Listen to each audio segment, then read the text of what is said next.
Well,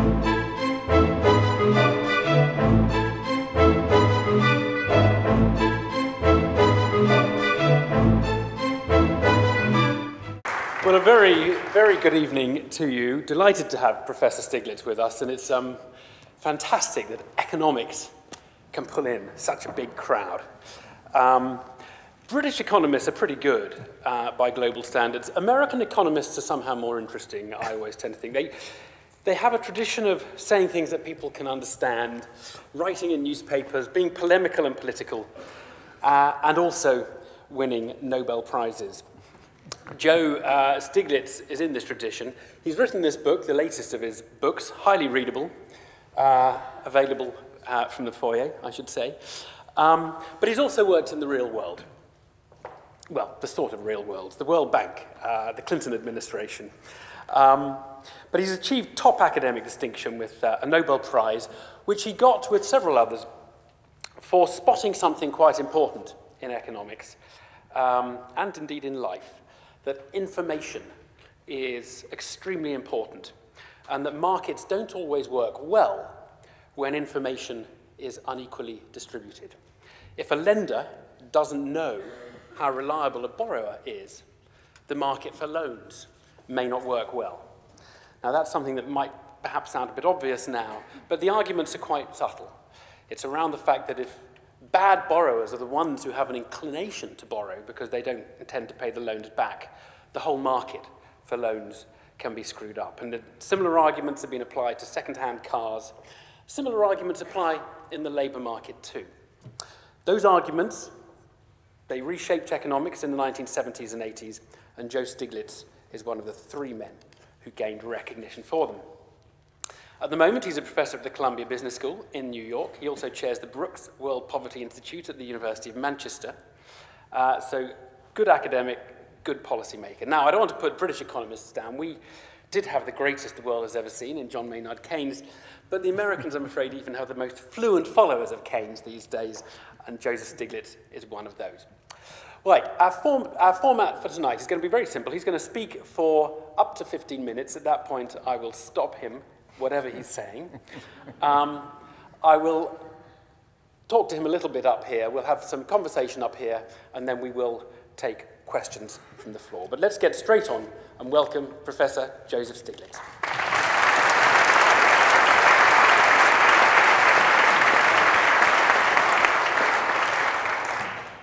Well, thank you very much for that introduction. It's a real pleasure to be here.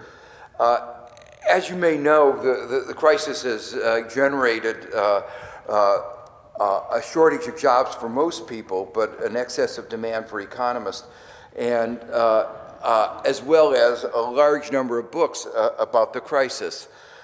Most of these books about the crisis are journalistic accounts of what happened in the 4 days that Bear Stearns went down, or the 4 days of when Lehman Brothers went down, who said what would have happened if he hadn't gone to the bathroom at the critical moment in the negotiations, how things might have been different. This book is a little bit different from that. It's really about the battle of ideas, the ideas that led to the deregulation, that really provided the background for the crisis, the ideas that actually underlay some of the kinds of financial, so-called innovations in the financial market, and the ideas that have played an important role in shaping the responses in the United States and Europe to the crisis. The kinds of ideas that you just referred to about the fact that markets are not always self-adjusting, self-correcting, that they are not always efficient, play really a central role in this book.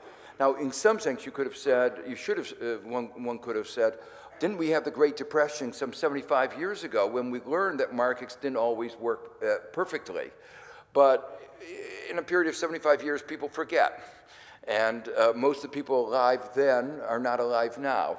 So the lessons of the Great Depression did get forgotten, and a new generation grew up that came to believe, particularly within the economics profession, that markets were really quite were efficient and worked in this beautiful way.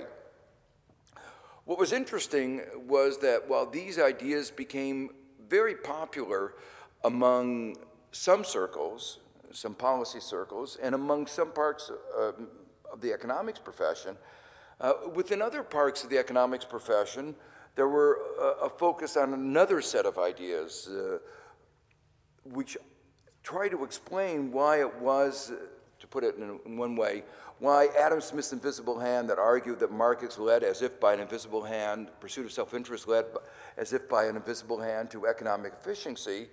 The reason that the invisible hand often seemed invisible was that it wasn't there. That, in fact, markets that are marked by asymmetric and imperfect information often are, or in general are not, efficient. That there are a whole set of problems associated with what we call agency, when people work on behalf of others, the separation of ownership and control, which is pervasive in 21st century economies, but not in 19th century economies.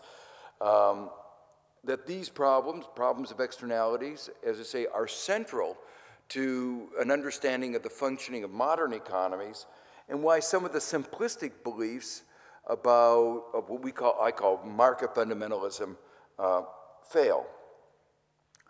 So while the book is really, as I say, really about this battle of ideas, what I try to do in the book is to use this as a way of trying to explain what caused the crisis, what we did in response, what we should have done, why what we did didn't work as well as one would have hoped, and what there is, what we should be doing now, both in the short run, but in the longer run, to address some of the deeper problems in our economies.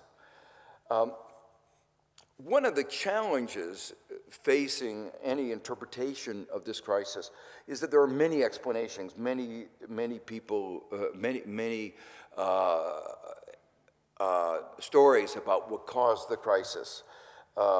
And everybody can agree, especially in England, that this was a crisis wears a Made in USA label, and that we exported our toxic mortgages, in fact, we send a thank you note all the time to Europe for buying so many of our toxic mortgages. We sold about 40% of them to Europe.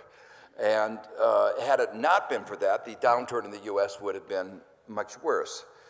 But we have to ask the question, yes, it's clear that the underlying the failure was the failure in the financial markets, but why did the financial markets fail to do what they're supposed to do? They're supposed to do a very simple societal function: allocate capital, manage risk, run a payments mechanism, do it all at low transaction costs. They didn't do that, except for the last where they used high transaction cost, but they misallocated capital, they mismanaged risk. Why didn't they do that? Why didn't they do what they should have done?